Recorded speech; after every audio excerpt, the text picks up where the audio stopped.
मोहतरम हजरात, इंदरजग के इस प्रोग्राम का आज दूसरा दिन है और खुतबा की एक लंबी फहरिस्त मौजूद है। फजर तक ये प्रोग्राम चलेगा।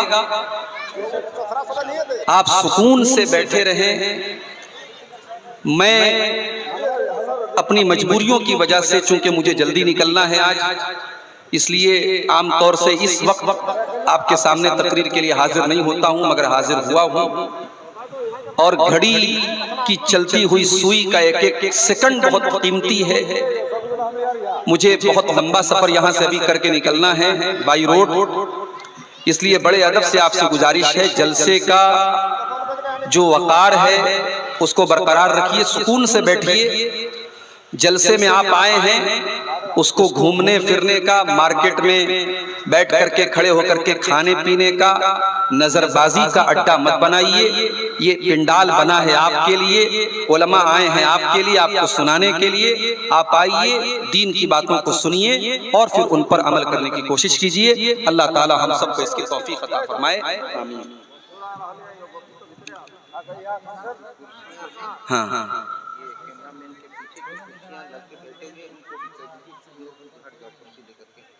जो सामने कुर्सी पर जो बैठे हैं ये रिकॉर्डिंग करने वाले, उनके अलावा बाकी लोग कुर्सी पर ना बैठे, पीछे जाके बैठ जाएं। पीछे वालों को शायद कुछ दिक्कत आ रही है, आप लोग सबका ख्याल करें। मेरे भाइयों,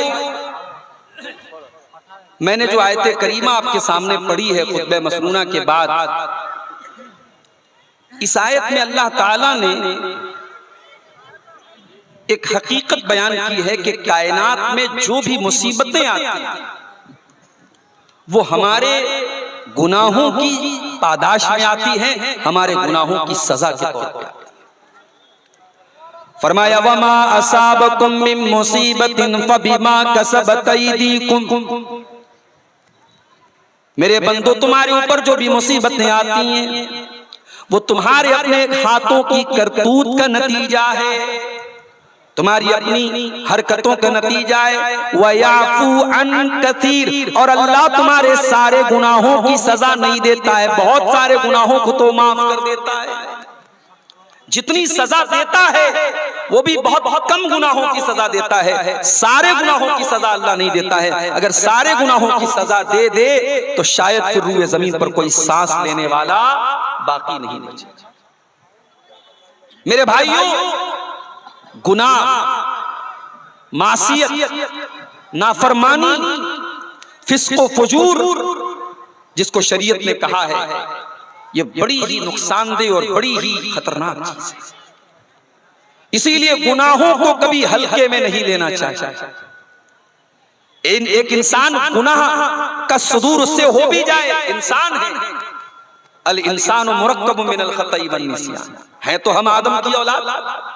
खता और निस्यान हमारी फितरत में शामिल है। हमसे खताएं हो सकती हैं, हमसे भूल और चूक हो सकती है, लेकिन खता होने के बाद, गलती होने के बाद इंसान अगर अपनी गलती पर डटा रहे, अपने गुनाह पर डटा रहे, अपने गुनाह की वकालत करे, अपने गुनाह की दलीलें दे, तो याद रखो मेरे प्यारे साथियों, ये हमारे बाप आदम की रविश नहीं है, ये इब्लीस का तरीका है।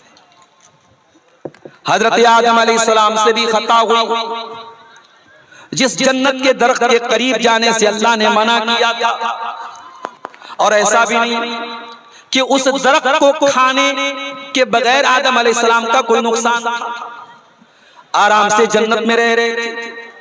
अल्लाह ने जन्नत में हर किस्म की नेमतें उनको दे रखी थी, और ये भी फरमाया था कि ऐ आदम, जन्नत में तुम्हें अल्लाह ताला ऐसी नेमतें देगा, ला तजू फीहा वला तारा, न तो जन्नत में तुम्हें भूख का एहसास होगा, न तुम कभी तुम्हारे बदन से कपड़े उतरेंगे, न तुम्हें कभी भूख का एहसास होगा, न कभी तुम्हारे बदन से कपड़े उतरेंगे, और न तुम्हें कभी प्यास लगेगी, न कभी गर्मी लगेगी। तमाम किस्म की नेमतें तुमको जन्नत में मिल रही हैं, बस एक दरख्त है, पेड़ है, तुम उसके करीब नहीं जाते। आदम अलैहिस्सलाम शैतान के बहकावे में आ गए, हमारे बाप आदम भी आ गए, हमारी माँ हव्वा भी आ गई, और दोनों से गलती हो गई। कुरान कहता है जब दोनों से गलती हो गई और उन्होंने जन्नत के उस दर को खा लिया जिसके करीब जाने से अल्लाह ने मना किया था, फबदत लहुमा सौआतुहुमा, तो सबसे पहला नुकसान ये हुआ कि दोनों नंगे हो गए। गुनाह का सबसे पहला नुकसान ये हुआ कि दोनों के बदन से कपड़े उतर गए, दोनों के बदन से कपड़े उतर गए, दोनों नंगे हो गए। नुकसान देखो गुनाह का। हमारे बाप आदम, हमारी माँ हव्वा जन्नत में है और बदन से कपड़े उतर गए। कुरान कहता है फतफिका यक्सिफानी अलैहिमा मिन वरक़िल जन्नह, दोनों जन्नत के पत्तों से अपनी शर्मगाह को ढांपने लगे। यानी नंगा रहना ना आदम को गवारा, ना हव्वा को गवारा। नंगा रहना ये आदम और हव्वा की औलाद की फितरत नहीं है, शैतान की पिल्लों की फितरत है। ये आदम की फितरत नहीं, ये हव्वा की फितरत है, जिन्हें नंगे रहने में मजा आता है। जो सोशल मीडिया पर अपनी नंगी तस्वीरें डालते हैं या डालती हैं, अल्लाह की कसम उनके अंदर इस्लाम छोड़ दो, ईमान छोड़ो, इंसानियत भी नहीं है। अगर आदम की सच्ची औलाद होते, अगर वाकई में आदम के तरीके पर होते और हव्वा के तरीके पर होते तो नंगेपन को कभी पसंद न करते। आदम और हव्वा दोनों जैसे ही बदन से कपड़े उतरे, दोनों अपनी शर्मगाह को ढांपने लगे। अल्लाह ने फरमाया अलम अनहुकुमा अन तिलकुमा शजरा, ऐ आदम ऐ हव्वा, क्या मैंने तुमको मना नहीं किया था कि उस पेड़ के करीब न जाना, वरना तुम शैतान के साथी बन जाओगे, शैतान के दोस्त बन जाओगे। दोनों को अपनी गलती का एहसास हुआ, दोनों ने अल्लाह से दुआ की, रब्बना ज़लमना अनफुसना व इल्लम तग़फिर लना व तरहमना लनकूनन्न मिनल खासिरीन। परवरदिगार हमसे गलती हो गई, हमने अपनी जान पे जुल्म कर दिया। क्या दुआ है, क्या अरे ये नबियों की दुआएं जो कुरान में आई हैं, कभी मौका मिले तो इन दुआओं पर गौर करो कि नबियों ने कितने प्यारे अंदाज में दुआ मांगी। हम और आप तौबा करते हैं, क्या कहते हैं, अल्लाह गलती हो गई माफ कर दे।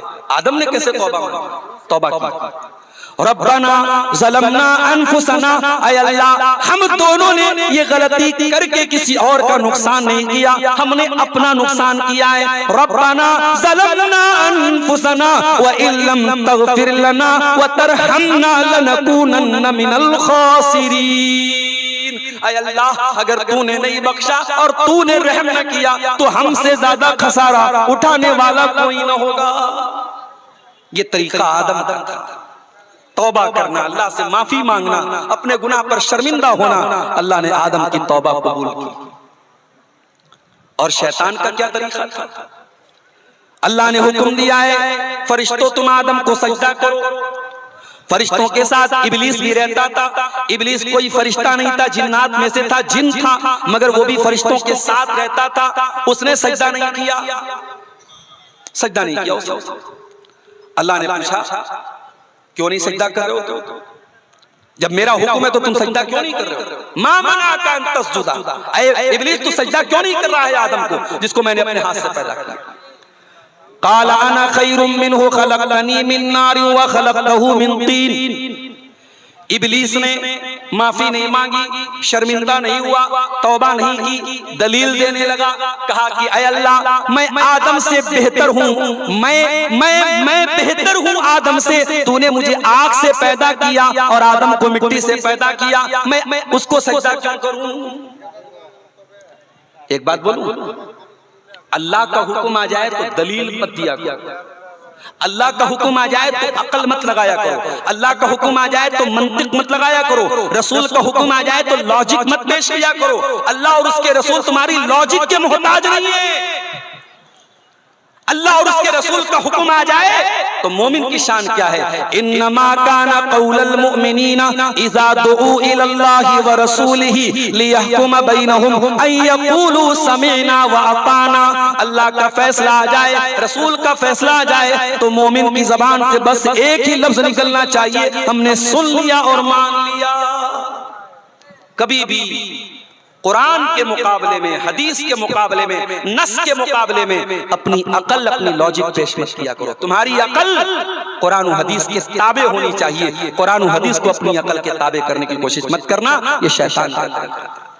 एक बात और पता चली, ये जो ईगो होता है, इसको हिंदी में अहंकार बोलते हैं, उर्दू में तकब्बुर बोलते हैं। ये ईगो, ये अहंकार, ये तकब्बुर, ये अपने आप को बड़ा समझना, ये इब्लीस का तरीका है, ये इब्लीस की सुन्नत है। अगर कोई तकब्बुर करता है, वो याद रखे, इस दुनिया में सबसे पहले अगर किसी ने तकब्बुर किया तो इब्लीस ने किया।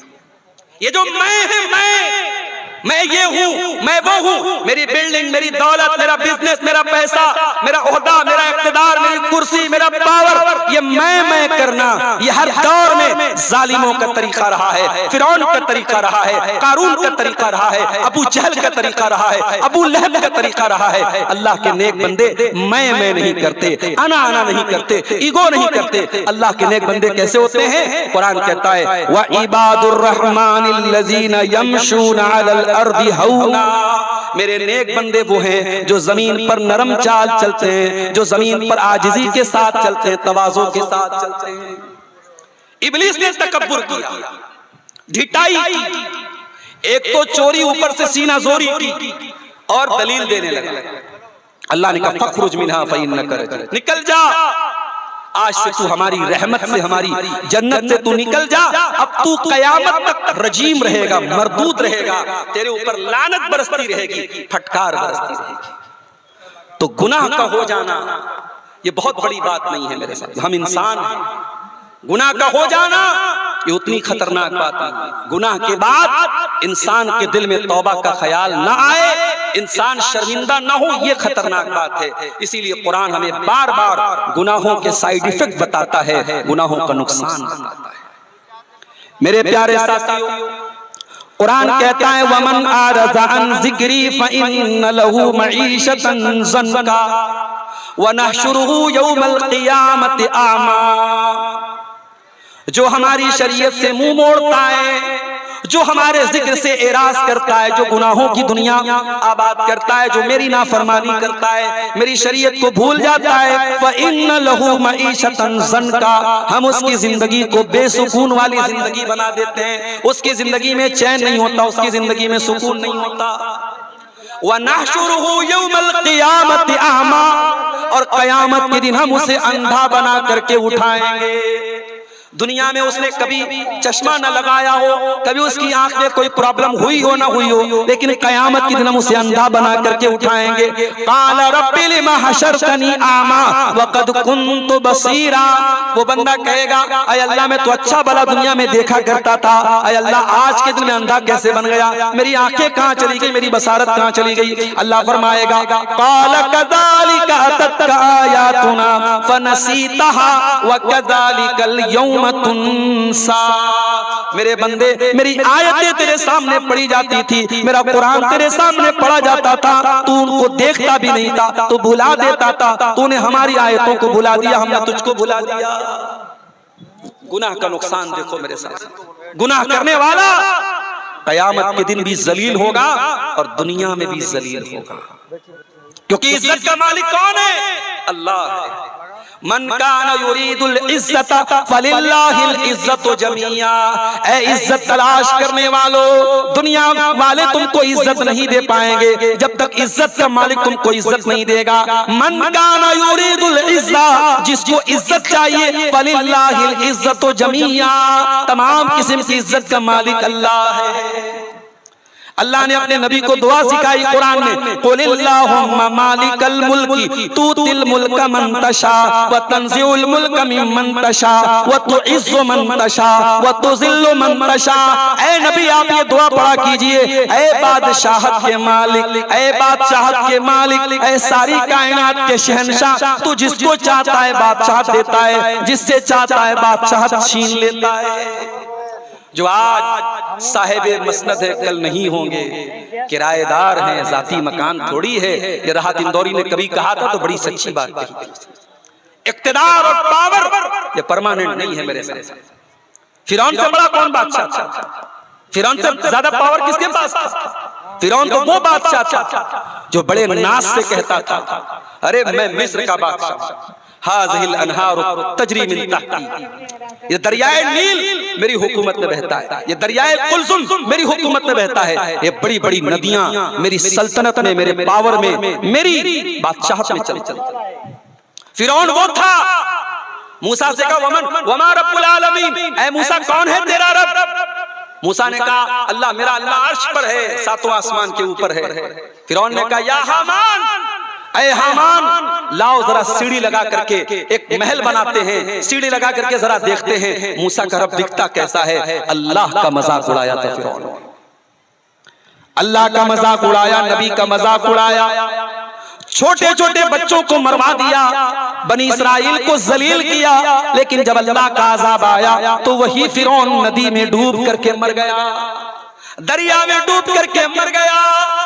और जब मरा कुरान कहता है कम तरकू मिन जन्नातिन व उयून व ज़ुरूइन व मकामिन करीम व नामतिन कानू फीहा फाकिहीन।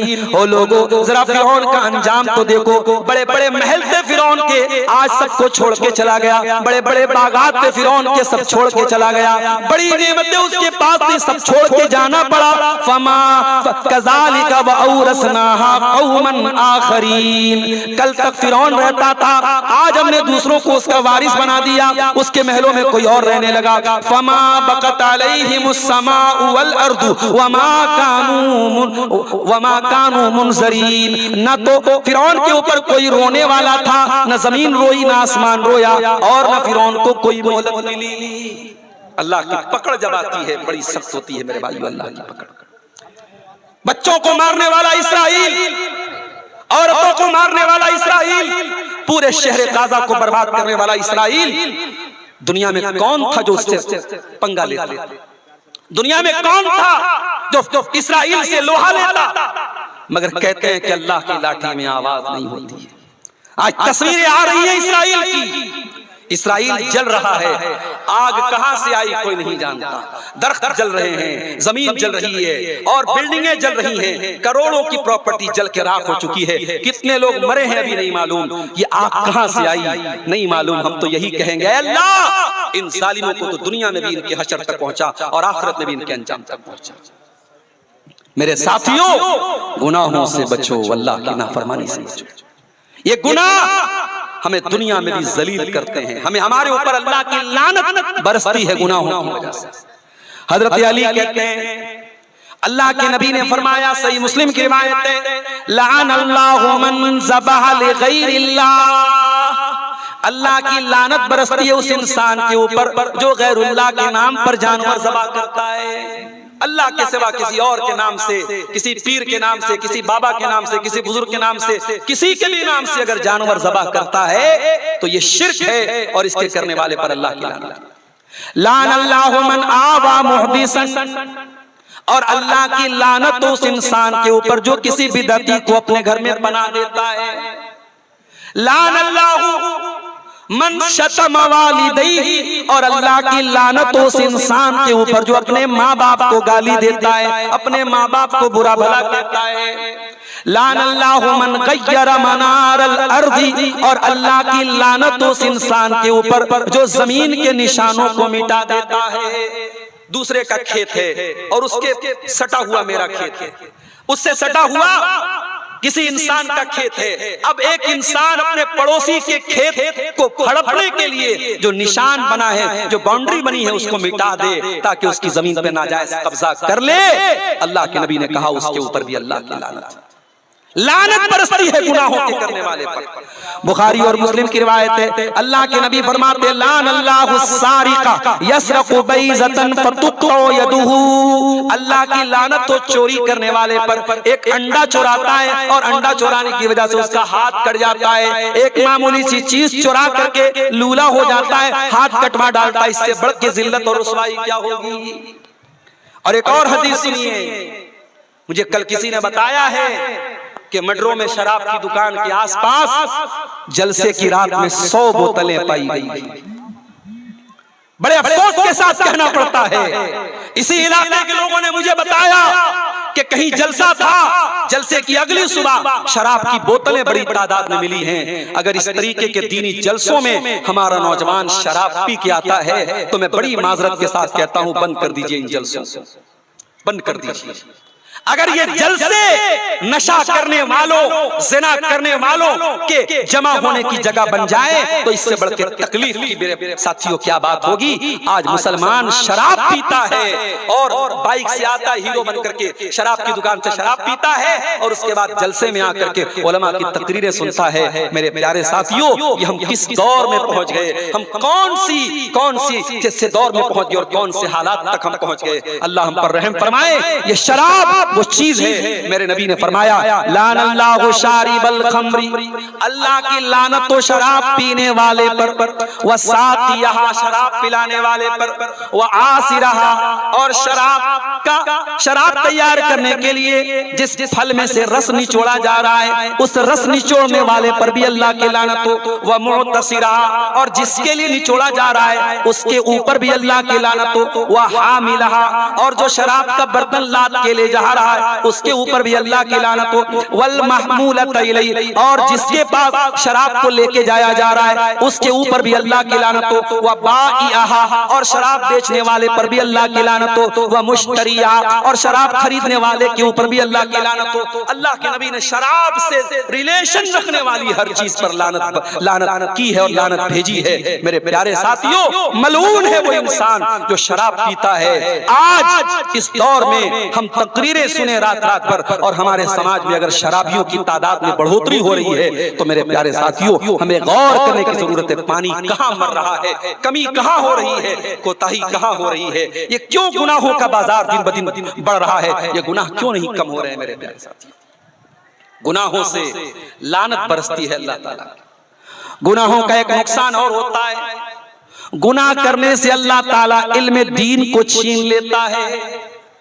अभी मैं मोबाइल पर देख रहा था, इमाम अबू हनीफा का एक वाकया लिखने वालों ने लिखा, इज़ा उश्किलत अलैहि मसअलतुन।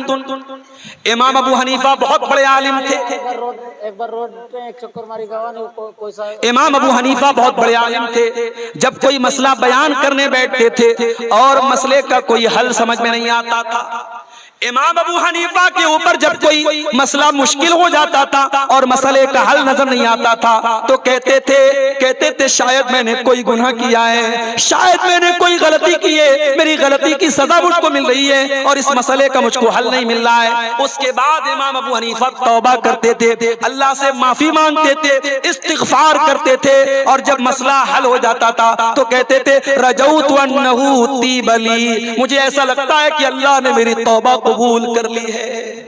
ये हमारे अइम्मा थे, ये हमारे असलाफ थे, ये दीन के आलिम थे। कुरान और हदीस को पढ़ना पढ़ाना इनका ओढ़ना बिछौना था। मेरे साथियों, ये अल्लाह वाले लोग थे, ये भी गुनाहों से डरते थे, अल्लाह की नाफरमानी से डरते थे।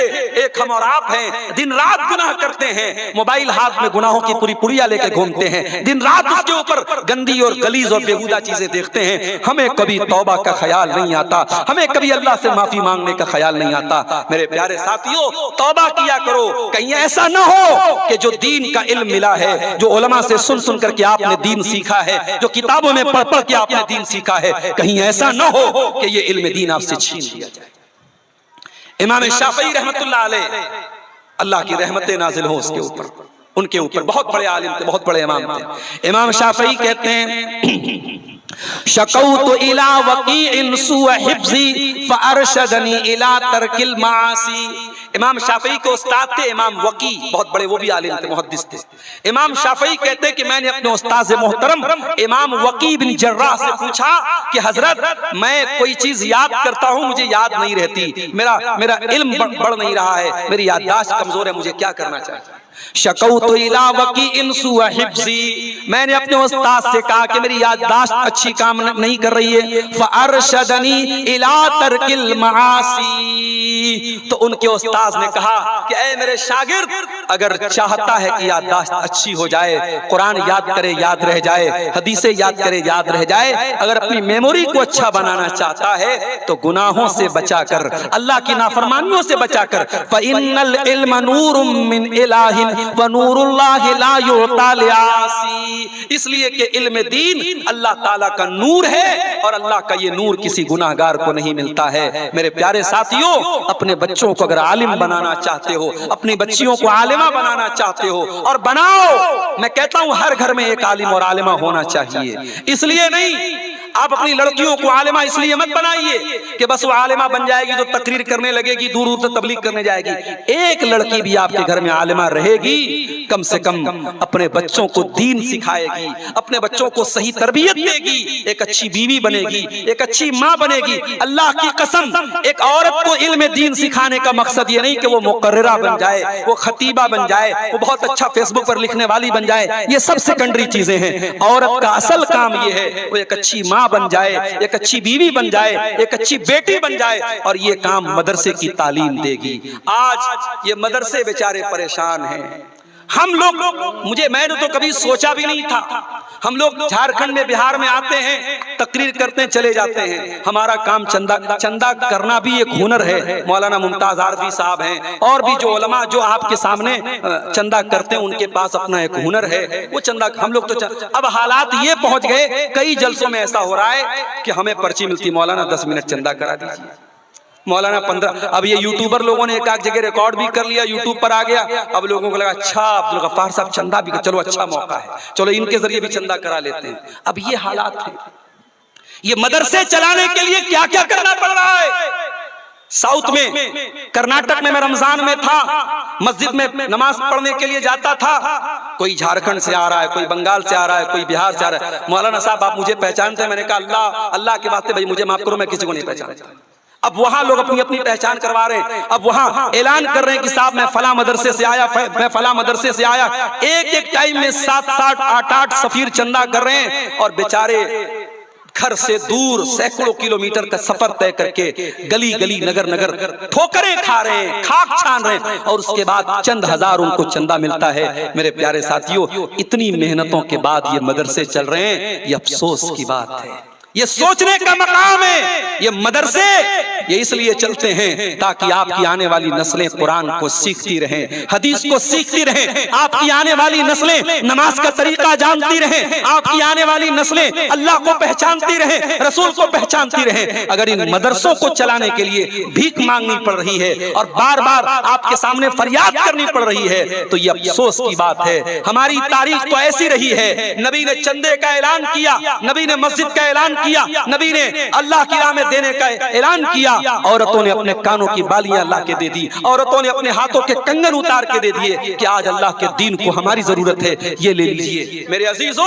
इल्म दीन क्यों कमजोर पड़ रहा है, ये मदरसे क्यों कमजोर पड़ रहे हैं, ये भी हमारे गुनाहों की एक सजा है मेरे प्यारे साथियों। और नबी ने फरमाया था कयामत के पहले वो दौर भी आएगा जब दुनिया से उलमा धीरे धीरे रुखसत हो जाएंगे, और वो दौर हम देख रहे हैं। आपके झारखंड के बड़े बड़े जय्यद और बुजुर्ग उलमा धीरे धीरे जा रहे हैं। अब मलाई चली गई, क्रीम चली गई, अब छाछ बचा है मेरे प्यारे साथियों। अब असली चीज चली गई। अब इल्म के नाम पर बड़े बड़े दावे हैं, बड़ी बड़ी बातें हैं। अब धीरे धीरे वो दौर भी आएगा जब ये रहा सहा इल्म भी चला जाएगा।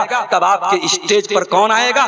जाहिल लोग आएंगे। कुरान की आयतें पढ़ना नहीं आता, नबी की हदीसें नहीं आती, वो लैला मजनू की कहानियां सुनाएंगे और आप वाह वाह वाह वाह करेंगे और आप उनकी बातों को सुनेंगे। वो दौर आ रहा है, बल्कि वो दौर आ चुका है। इसलिए मेरे साथियों, इल्म की कद्र करो, कुरान सीखो, हर घर में कम से कम एक आलिम एक आलिमा हो। मैं नहीं कहता अपने बच्चों को डॉक्टर भी बनाओ, मैं इसके लिए भी आपको उभारता हूं। हमारी कौम को अच्छे डॉक्टरों की जरूरत है, हमारे कौम को अच्छे इंजीनियरों की जरूरत है। अभी मैं जिनके घर में मैं ठहरा हुआ था, अभी उनके ससुर से मेरी मुलाकात हुई। उन्होंने बताया सारे दामाद माशाअल्लाह, कोई टीचर है, कोई ईसीएल में जॉब कर रहा है, सरकारी जॉब में है, बहुत अच्छी बात है। हमारी कौम के लोग गवर्नमेंट जॉब में आए, बहुत अच्छी बात है। मैं उसके खिलाफ नहीं हूं, उसके फेवर में हूं, मगर हाँ, किसी एक बेटे और बेटी को आलिम जरूर बनाना मेरे साथियों। आपकी इंजीनियरिंग, आपकी मेडिकल साइंस की तालीम, आपकी मैथ, आपकी साइंस, आपकी दुनिया का इल्म दुनिया में आपके काम आएगा। मगर मरने के बाद जब कब्र में जाओगे, मुनकर नकीर आएंगे तो ये नहीं पूछेंगे तूने मैट्रिक पास किया कि नहीं, तूने इंटर पास किया कि नहीं, तूने ग्रेजुएशन किया कि नहीं। फरिश्ते पूछेंगे मन रब्बुका, तेरा रब कौन है? मन नबियों का तेरे नबी कौन है? माँ दीनों का तेरा दीन क्या है? अल्लाह के नबी फरमाते मोमिन जवाब बिल्कुल सही सही दे देगा, मेरा रब अल्लाह है, मेरे नबी मोहम्मद सल्लल्लाहु अलैहि वसल्लम है, मेरा दीन इस्लाम है। फरिश्ता पूछेगा वमा युदरीका, ऐ मोमिन ऐ इंसान तुझे इन तीनों सवालों का जवाब सही सही कैसे पता चला? वो इंसान कहेगा करा तो किताब अल्लाह फ़आमनतु बिही वसद्दक़तु बिही। इन तीनों सवालों का सही जवाब मुझे इसलिए पता चल गया, मैंने कुरान पढ़ा था, मैं कुरान का आलिम था, मैं कुरान का हाफिज था, मैं कुरान मैंने पढ़ा था, कुरान को समझा था। मेरे साथियों, कब्र के अंदर जहां कोई किसी के काम नहीं आएगा, ये इल्म दीन आपके काम आएगा। इस इल्म दीन को अगर बचाना है मेरे साथियों, गुनाहों से अपने दामन को बचाओ। दौड़े है लगी। और आगे बढ़िए, ये गुनाहों की एक और सजा है। गुनाहों की एक बहुत बड़ी सजा ये है कि ये हमारे दिल को कठोर बना रही है, दिल को सख्त बना रहे हैं ये गुनाह। एक जमाना था जब इतने जलसे नहीं होते थे, पूरे मैं 2009 से आपके इलाके में आ रहा हूं, जलसे होते थे मगर इतने नहीं होते थे। आज आपके इलाके में बहुत सारे, ये बहुत बड़ी बात नहीं है मेरे साथ, हम इंसान हैं। गुनाह का हो जाना ये उतनी खतरनाक बात नहीं। गुनाह के बाद इंसान के दिल में तौबा का ख्याल ना आए, इंसान शर्मिंदा ना हो, ये खतरनाक बात है। इसीलिए कुरान हमें बार बार गुनाहों के साइड इफेक्ट बताता है, गुनाहों का नुकसान बताता है। मेरे प्यारे साथियों, कुरान कहता है वमन आरज़ा अन ज़िक्री फ़इन्न लहू मईशतन ज़न्का व नहशुरुहु यौमल क़ियामति आमा। जो हमारी शरीयत से मुंह मोड़ता है, जो हमारे जिक्र से एराज करता है, जो गुनाहों की दुनिया आबाद करता है, जो मेरी नाफरमानी करता है, मेरी शरीयत को भूल जाता है, फ़इन्न लहू मईशतन ज़न्का, हम उसकी जिंदगी को बेसुकून वाली जिंदगी बना देते हैं। उसकी जिंदगी में चैन नहीं होता, उसकी जिंदगी में सुकून नहीं होता। व नहशुरुहु यौमल क़ियामति आमा, और क़यामत के दिन हम उसे अंधा बना करके उठाएंगे। दुनिया में उसने कभी चश्मा न लगाया हो, कभी उसकी आंख में कोई प्रॉब्लम हुई हो ना हुई हो, लेकिन कयामत के दिन हम उसे अंधा बना करके उठाएंगे। क़ाल रब्बि लिमा हशरतनी आमा वक़द कुन्तु बसीरा। वो बंदा कहेगा अय अल्लाह, मैं तो अच्छा भला दुनिया में देखा करता था, अय अल्लाह आज के दिन में अंधा कैसे बन गया? मेरी आंखें कहाँ चली गई, मेरी बसारत कहाँ चली गई? अल्लाह फरमाएगा क़ाल कज़ालिका अततका आयातुना फ़नसीतहा व कज़ालिकल यौम तुनसा। मेरे बंदे, मेरी आयतें तेरे सामने पढ़ी जाती थी, मेरा कुरान तेरे सामने पढ़ा जाता था, तू उनको देखता भी नहीं था, तू भुला देता था। तूने हमारी आयतों को भुला दिया, हमने तुझको भुला दिया। गुनाह का नुकसान देखो मेरे साथ, गुनाह करने वाला कयामत के दिन भी जलील होगा और दुनिया में भी जलील होगा, क्योंकि इज्जत का मालिक कौन है? अल्लाह है। मन कान युरीदुल इज्जत फलिल्लाहिल इज्जतु जमीआ। ऐ इज्जत तलाश करने वालों, दुनिया वाले तुमको इज्जत नहीं दे पाएंगे जब तक इज्जत का मालिक तुमको इज्जत नहीं देगा। मन कान युरीदुल इज्जत, जिसको इज्जत चाहिए, फलिल्लाहिल इज्जतु जमीआ, तमाम किस्म की इज्जत का मालिक अल्लाह है। अल्लाह ने अपने नबी को दुआ सिखाई कुरान में, कुलिल्लाहुम्मा मालिकल मुल्की तूतिल मुल्का मन तशा व तंज़िउल मुल्का मिम्मन तशा व तुइज़्ज़ु मन तशा व तुज़िल्लु मन तशा। ऐ नबी, आप ये दुआ पढ़ा कीजिए, ऐ बादशाहत के मालिक, ऐ बादशाहत के मालिक, ऐ सारी कायनात के शहंशाह, तू जिसको चाहता है बादशाहत देता है, जिससे चाहता है बादशाहत छीन लेता है। जो आज साहिब मसनद है कल नहीं होंगे, किराएदार हैं, जाती मकान थोड़ी है। ये राहत इंदौरी ने कभी कहा था तो बड़ी सच्ची बात कही थी। इक़्तिदार और पावर ये परमानेंट नहीं है मेरे साथ। फिरौन से बड़ा कौन बादशाह था? फिरौन से ज्यादा पावर किसके पास था? फिरौन तो वो बादशाह था जो बड़े नाज से कहता था, अरे मैं मिस्र का बादशाह, हाज़िहिल अनहार तजरी मिन तहती, ये दरियाए नील मेरी हुकूमत में बहता है, ये दरियाए कुलसुम मेरी हुकूमत में बहता है, ये बड़ी बड़ी नदियां मेरी सल्तनत में, मेरे पावर में, मेरी बादशाहत में चलती है। फिरौन वो था। मूसा से कहा वमा रब्बुल आलमीन, ऐ मूसा कौन है तेरा रब? मूसा ने कहा अल्लाह मेरा अल्लाह अर्श पर है, सातों आसमान के ऊपर है। फिरौन ने कहा या हामान, ऐ हामान लाओ जरा सीढ़ी लगा करके एक महल बनाते हैं, सीढ़ी लगा करके जरा देखते हैं मूसा का रब दिखता कैसा है। अल्लाह का मजाक उड़ाया था फिरौन, अल्लाह का मजाक उड़ाया, नबी का मजाक उड़ाया, छोटे छोटे बच्चों को मरवा दिया, बनी इस्राइल को जलील किया। लेकिन जब अल्लाह का अज़ाब आया तो वही फिरौन नदी में डूब करके मर गया, दरिया में डूब करके मर गया।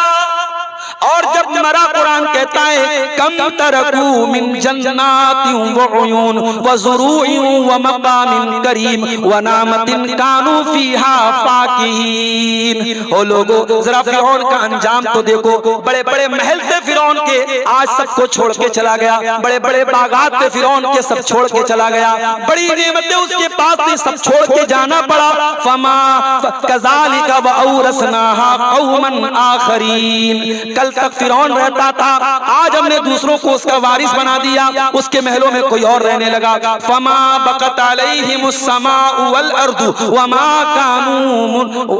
कानू मुनज़रीन। न तो फिरौन के ऊपर कोई रोने वाला था, न जमीन रोई, न आसमान रोया, और न फिरौन को कोई मोहलत मिली। अल्लाह की पकड़ जब आती है बड़ी सख्त होती है मेरे भाइयों, अल्लाह की पकड़। बच्चों को मारने वाला इसराइल, औरतों को मारने वाला इसराइल, पूरे शहर गाजा को बर्बाद करने वाला इसराइल। दुनिया में कौन था जो उससे पंगा लेता?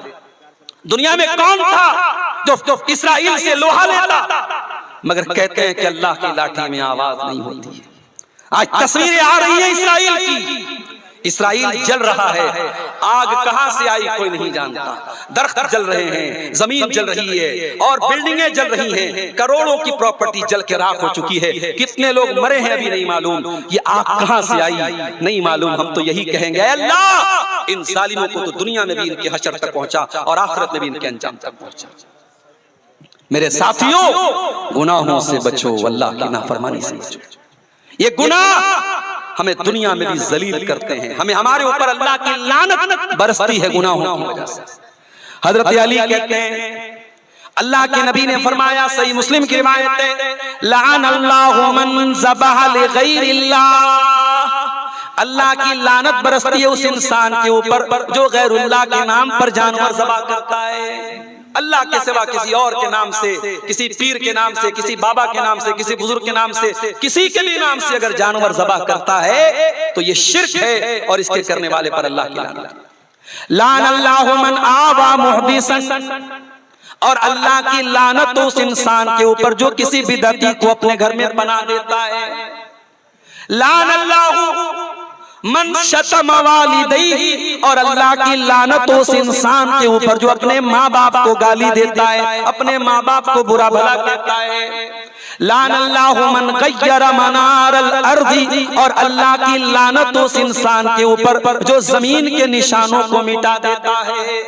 दूसरे का खेत है और उसके सटा हुआ मेरा खेत है, उससे सटा हुआ किसी इंसान का खेत है। अब एक इंसान अपने पड़ोसी के खेत को हड़पने के लिए जो निशान बना है, जो बाउंड्री बनी है, उसको मिटा दे ताकि उसकी जमीन पे नाजायज कब्जा कर ले।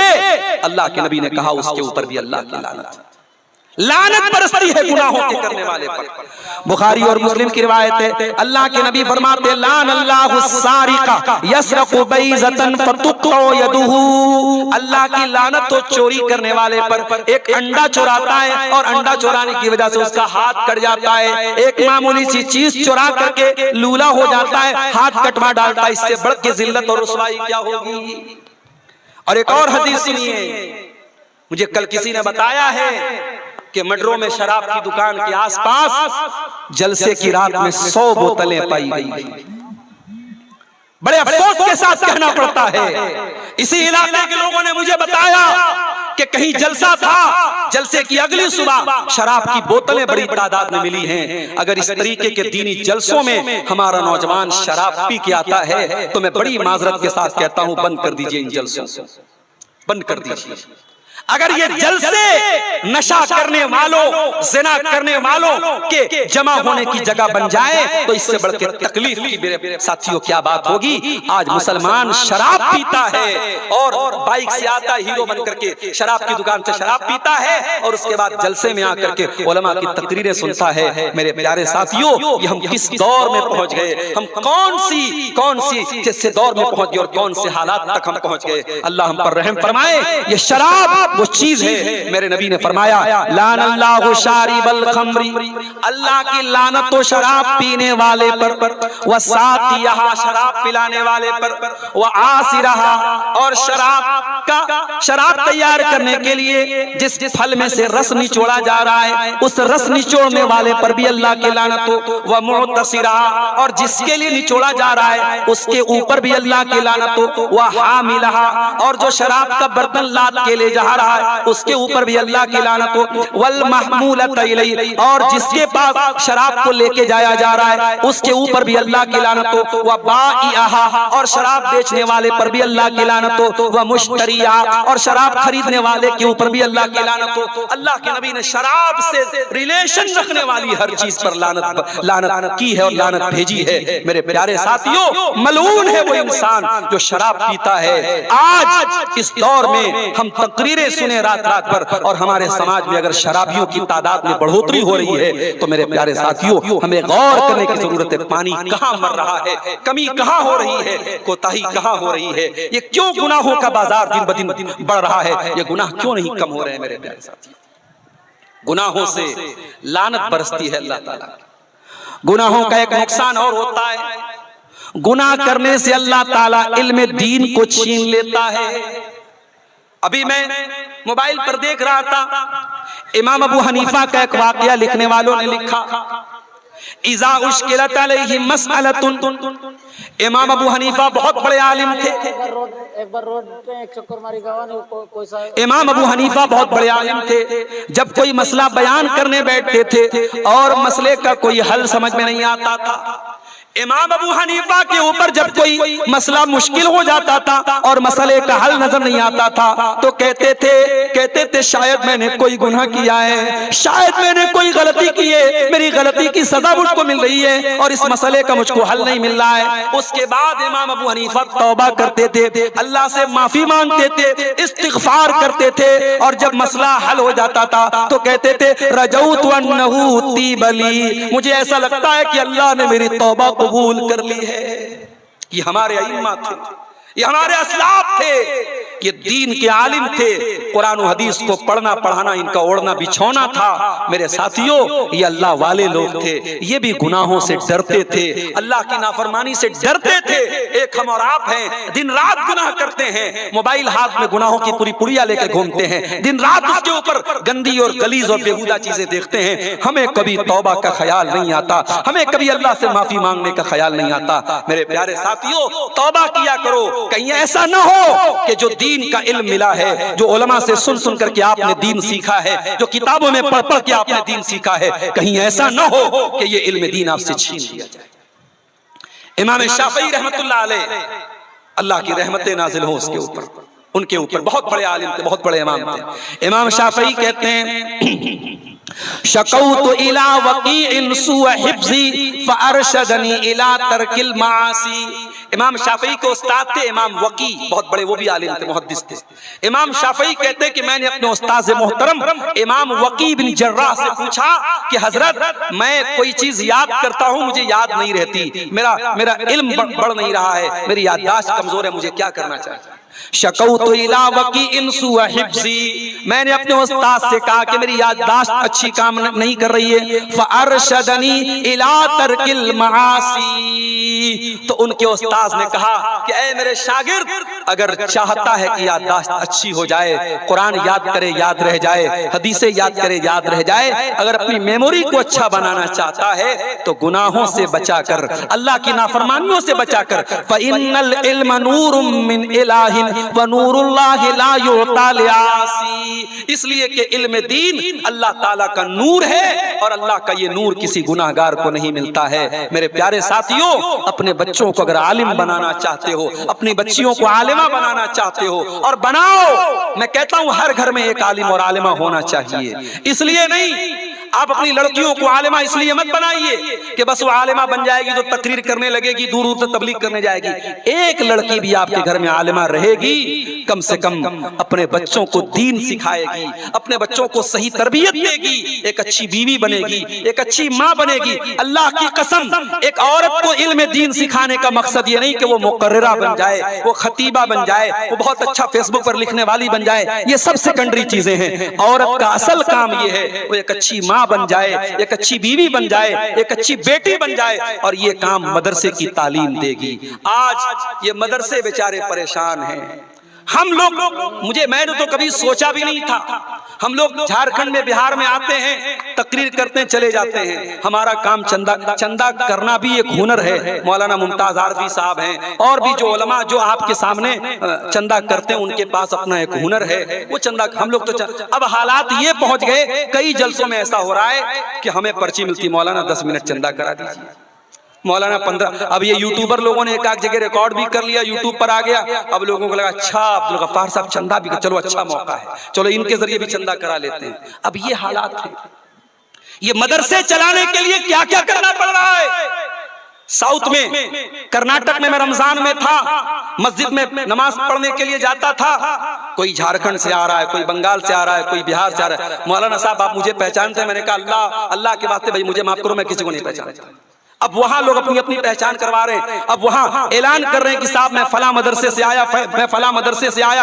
एक टाइम में 7-7, 8-8 सफीर चंदा कर रहे हैं और बेचारे घर से दूर सैकड़ों किलोमीटर का सफर तय करके गली गली, नगर नगर ठोकरें खा रहे हैं, खाक छान रहे हैं, और उसके बाद चंद हजार उनको चंदा मिलता है। मेरे प्यारे साथियों, इतनी मेहनतों के बाद ये मदरसे चल रहे हैं, ये अफसोस की बात है, ये सोचने का मकाम है। ये मदरसे ये इसलिए चलते हैं ताकि आपकी आने वाली नस्लें कुरान को सीखती रहें, हदीस को सीखती रहें, आपकी आने वाली नस्लें नमाज का तरीका जानती रहें, आपकी आने वाली नस्लें अल्लाह को पहचानती रहें, रसूल को पहचानती रहें। अगर इन मदरसों को चलाने के लिए भीख मांगनी पड़ रही है और बार बार आपके सामने फरियाद करनी पड़ रही है, तो ये अफसोस की बात है। हमारी तारीख तो ऐसी रही है, नबी ने चंदे का ऐलान किया, नबी ने मस्जिद का ऐलान किया, नबी ने अल्लाह की राह में देने का ऐलान किया, औरतों ने अपने कानों की बालियां अल्लाह के दे दी, औरतों ने अपने हाथों के कंगन उतार के दे दिए कि आज अल्लाह के दीन को हमारी जरूरत है, ये ले लीजिए। मेरे अजीजों,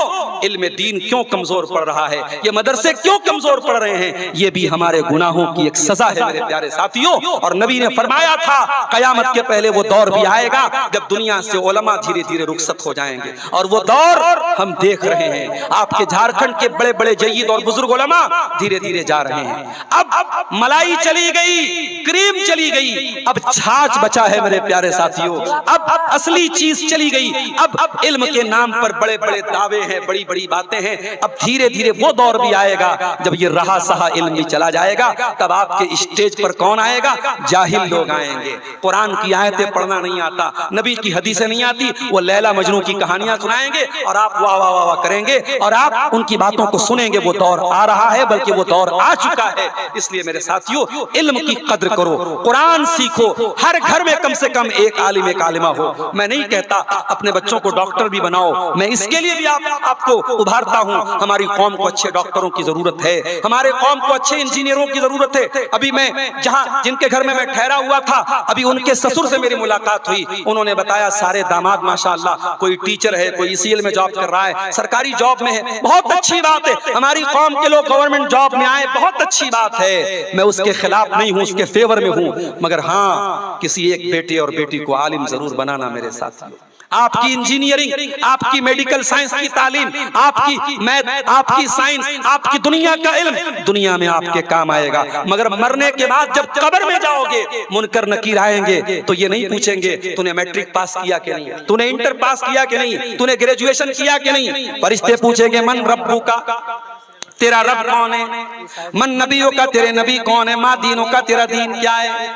अल्लाह के नबी फरमाते मोमिन जवाब बिल्कुल सही सही दे देगा, मेरा रब अल्लाह है, मेरे नबी मोहम्मद सल्लल्लाहु अलैहि वसल्लम में मेरा दीन इस्लाम है। फरिश्ता पूछेगा वमा युदरीका, ऐ मोमिन ऐ इंसान तुझे इन तीनों सवालों का जवाब सही सही कैसे पता चला। वो इंसान कहेगा करा तो किताब अल्लाह फ़आमनतु बिही व सद्दक़तु बिही। इन तीनों सवालों का सही जवाब मुझे इसलिए पता चल गया, मैंने कुरान पढ़ा था, मैं कुरान का आलिम था, मैं कुरान का हाफिज था, मैं कुरान मैंने पढ़ा था, कुरान को समझा था। मेरे साथियों, कब्र के अंदर जहां कोई किसी के काम नहीं आएगा, ये इल्म दीन आपके काम आएगा। इस इल्म दीन को अगर बचाना है मेरे साथियों, गुनाहों से अपने दामन को बचाओ। दौड़े है लगी। और आगे बढ़िए, ये गुनाहों की एक और सजा है। गुनाहों की एक बहुत बड़ी सजा ये है कि ये हमारे दिल को कठोर बना रही है, दिल को सख्त बना रहे हैं ये गुनाह। एक जमाना था जब इतने जलसे नहीं होते थे, पूरे मैं 2009 से आपके इलाके में आ रहा हूं, जलसे होते थे मगर इतने नहीं होते थे। आज आपके इलाके में बहुत सारे जलसे, हर गांव में अब लोग जलसा करा रहे हैं। अगले साल का टाइम मुझसे लिया जा चुका है बगैया के लिए, और अभी आज हाफिज शफीक साहब ने टाइम लिया खुर्दमंगियन मदरसे के लिए। अगले साल, अभी एक साल बाद कौन जिंदा रहेगा, मैं खुद रहूंगा कि नहीं रहूंगा, क्या गारंटी है मेरे भाई। इतने जलसे हो रहे हैं मगर बुराई में कोई कमी हो रही है, नहीं हो रही है।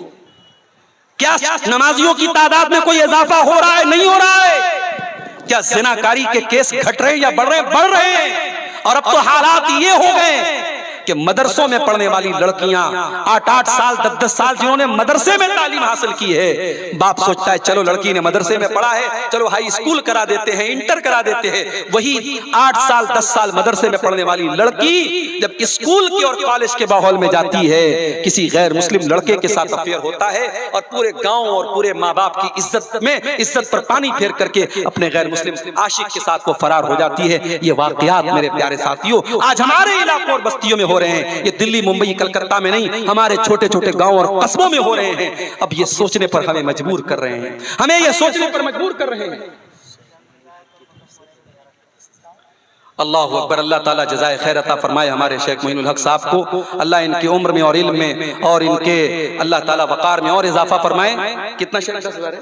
10,000 रुपये का इन्होंने चंदा पेश किया है। ये सिग्नल है कि मौलवी साहब तकरीर खत्म कर दीजिए, चंदा शुरू कर दीजिए, क्योंकि घड़ी भी 9:30 बजा रही है और 3:30 बजे के पहले पहले मुझे पटना जाना है। और माशाअल्लाह यहाँ से लेके भागलपुर तक का रास्ता इतना खराब है कि 2-2, 2.5, 3-3 घंटे लग जाते हैं। तो अब मैं मौजू तो बहुत वसी था, लेकिन चूंकि आपकी भी मजबूरी है, शेख ज़ियाउल हक साहब का भी खिताब मैंने सुना, मुख्तसर ही उनको करना पड़ा। शेख हमारे नूरुद्दीन आलियावी साहब भी बेचारे नाराज है, बहुत कम टाइम मिला। अब भाई मेरी मजबूरी ये, मुझे सुबह क्लास भी करना है। मैं अब आ रहा हूं अपने चंदे के मकसद की तरफ। 5 मिनट, सिर्फ 5 मिनट मैं यहाँ बैठा हूं। और ये शायद इस इलाके में इस साल का मेरा आखिरी प्रोग्राम हो, क्योंकि अब मई में कोई एक प्रोग्राम है उसमें मैं नहीं हूं, फिर शायद अगले साल मुलाकात हो ना हो। मेरे भाइयों, मैं आपसे अपील करता हूं, मदरसे के लिए चंदा जलसा हो रहा है, आपको बताने की जरूरत नहीं, आप आइए। जो भी अल्लाह ताला ने आपको तौफीक दिया है, अल्हम्दुलिल्लाह आप यहाँ आए हुए हैं और ये सोच करके आए हैं, ये बताने की जरूरत नहीं। जलसे में आपके इलाके में जलसों में लोग आते हैं और माशाअल्लाह पैसा लेके आते हैं, ये सोच के आते हैं मैं मदरसे में चंदा देना है। अब ये अलग बात है कोई 500 देने आया है और मौलाना मुमताज साहब उसके जेब से 5,000 निकाले, उनको हुनर आता है। लेकिन आप अल्हम्दुलिल्लाह आए हैं, आइए 5 मिनट, सिर्फ 5 मिनट आइए और मदरसे के लिए थोड़ा। भाइयों, ये आपके लिए बड़ी सादत की बात होगी कि आप अपना चंदा मौलाना अब्दुल गफ्फार साहब के हाथों में दें। यह आपके लिए बड़े फख्र और सादत की बात होगी, इसलिए आप जल्दी करें ताखिर ना करें। आइए मेरे हजरत, बिल्कुल 9:30 बज चुका है, 5 मिनट है, आइए। अल्लाह ताला आपके चंदों को कबूल फरमाए। तकरीर को यहीं से स्टॉप कर रहा हूँ। अरे नहीं भाई, नहीं चलता, फिर हमको यहीं रुकना पड़ेगा। अच्छा 10 मिनट नहीं, आइए लीजिए, आइए आइए हजरात, अपनी माओ बहनों से जल्दी करें आप लोग, कम है, 5 मिनट हमारे पास वक्त बचा है। आप हजरात आइए, अपना ताउन पेश कीजिए। शायद मदरसे वालों का कुछ ऑनलाइन भी चंदे का सिस्टम है, आप पता कर लीजिए और स्कैनर पे बारकोड पे आप जो चंदा दे सकते हैं वो चंदा दीजिए। हैं, अख्तर के नाम पे मास्टर खलील देने वालों को माशाअल्लाह। जाहिद साहब ने 200 रुपये का चंदा दिया है, अल्लाह सबके चंदों को कबूल फरमाए, अल्लाह जज़ाए खैर दे। जी अच्छा अच्छा, शमीम साहब माशाअल्लाह, हमारे शमीम भाई ने 10,000 का चंदा मदरसे को पेश किया है, अल्लाह ताला इनके चंदे को भी कबूल फरमाए। जी 5,000 लेकिन 10,000 जी इंशाअल्लाह 10,000 वो कर देंगे। मुखिया जी हैं, मुखिया लोगों से 10 से कम नहीं लेना है इंशाअल्लाह। मुखिया असदुल्ला साहब हैं, अल्लाह इनके चंदे को कबूल फरमाए। और हजरात खाली मुखिया लोग नहीं भाई, आप लोग आम लोग भी आए, जो जितना दे सकता है दे, आ करके बस 5 मिनट में आपके सामने बैठा हूँ, चंदा देते हुए जाएं।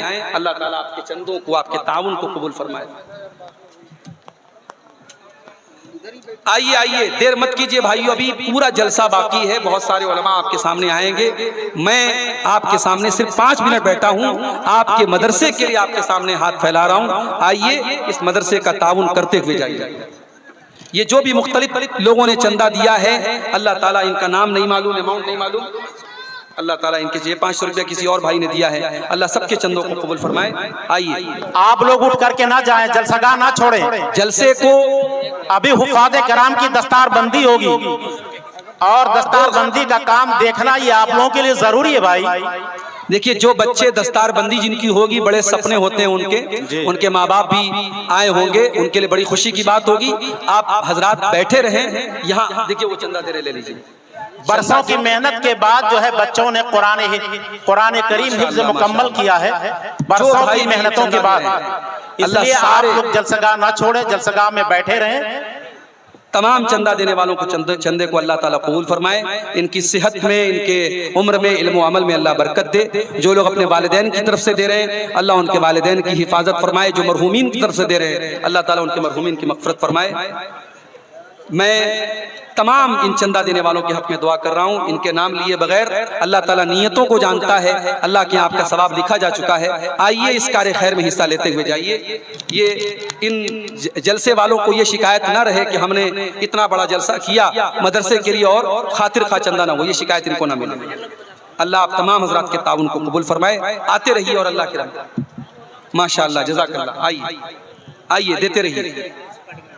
देखिए, मैं अमाउंट भी नहीं देख रहा हूँ, जो आ रहा है मैं ये मौलाना की तरफ बढ़ा रहा हूँ। आप तमाम हजरात आइए, अल्लाह ताला आपके चंदों को कबूल फरमाए। घड़ी की सुई आगे बढ़ रही है और वक्त जो है बड़ी तेजी से आगे बढ़ रहा है। आप आते रहिए और चंदा इस इदारे को, इस मदरसे को देते रहिए। जज़ाकल्लाह जज़ाकल्लाह, अल्लाह सबके चंदों को कबूल फरमाए। अल्लाह सारे लोगों की जिन्होंने भी इस इदारे को ताउन किया है या करेंगे, अल्लाह उनके माल में, उनके अहल वयाल में बरकत अता फरमाए। मेरे अजीज़ों, वक्त मेरे पास अब ख़त्म हो चुका है, मैं अब आपसे इजाज़त चाहता हूँ। मेरे बाद के खतीब अब तशरीफ़ आपके सामने लाएंगे। आज आइए आइए, अब मौलाना मोइनुल हक साहब बैठे रहेंगे। अल्लाह ताला सबके चंदों को कबूल फरमाए। माशाअल्लाह, जज़ाकुमुल्लाह खैर।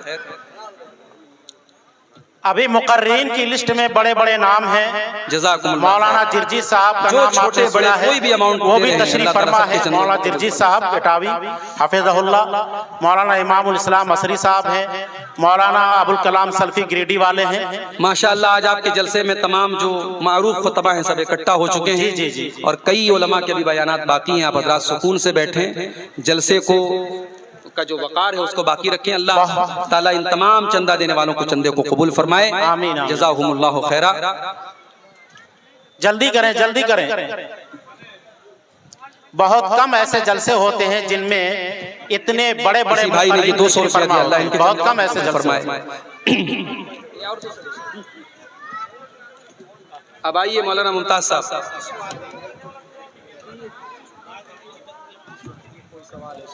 सवाल भी है?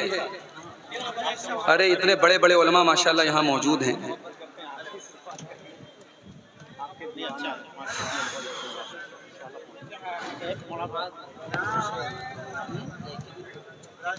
देखिए, ये सवाल कफन के मुतालिक एक आया है।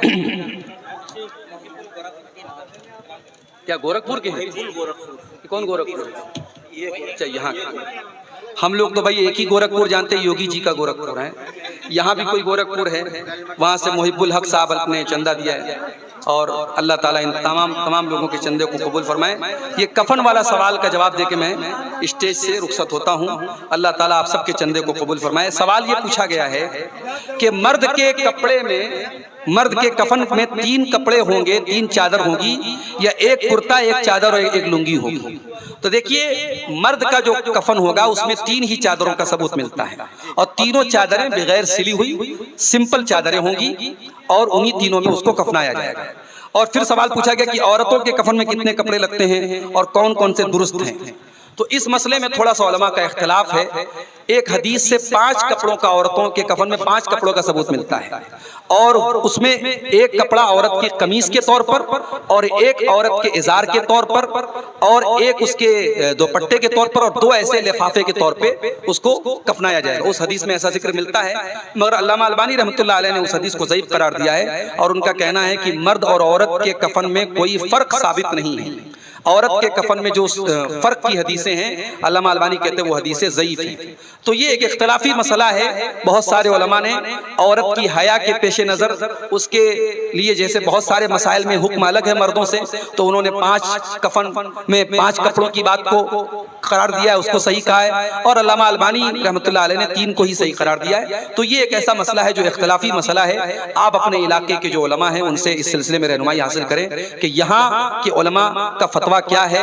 कहीं ऐसा ना हो कि मैं कोई बात करूं और फिर यहाँ के उलमा ने जो फतवा दे रखा है, चूंकि एक इख्तिलाफी मसला है, दोनों तरफ दलीलें मौजूद हैं, तो इसमें कोई तशद्दुद नहीं करना चाहिए। जो आपके इलाके के जो लोकल उलमा हैं, जो बड़े उलमा हैं, उनसे आप रहनुमाई हासिल करके इस मसले को हल कीजिए। ये मुख्तलिफ लोगों ने मिलकर के चंदा दिया है। अल्लाह इन तमाम चंदा देने वालों के चंदे को कबूल फरमाए। जज़ाकुमुल्लाहु खैरा। वस्सलामु अलैकुम वरहमतुल्लाहि वबरकातुहू।